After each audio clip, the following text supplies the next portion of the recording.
पंढरपूरचे श्री विठ्ठल रुक्मिणी मंदिर महाराष्ट्रासह भारतातील भाविकांचे आराध्य दैवत आहे. त्यामुळे येथील सुरक्षा नेहमीच तगडी असते. विठ्ठल मंदिराकडे येणाऱ्या वाहनांची देखील चौकशी करूनच मंदिर परिसरात वाहने सोडली जातात. मात्र सध्या चोर मार्गाने पोलिसांना चकवा देत अनेक वाहने मंदिर परिसरात जाऊन पोहोचत आहेत.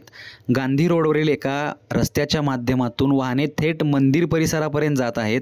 त्याकडे ना पोलीस प्रशासन ना पालिका प्रशासन इतर सर्व सुरक्षा यंत्रणाचे पूर्णपणे दुर्लक्ष असल्याचे दिसून येत आहे. मंदिर परिसरात चोर मार्गाने येणाऱ्या वाहनांवर अंकुश नक्की कोण ठेवणार?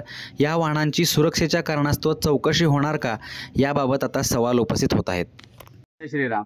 आम्ही मंदिर परिसरातील राहणारे नागरिक आहोत.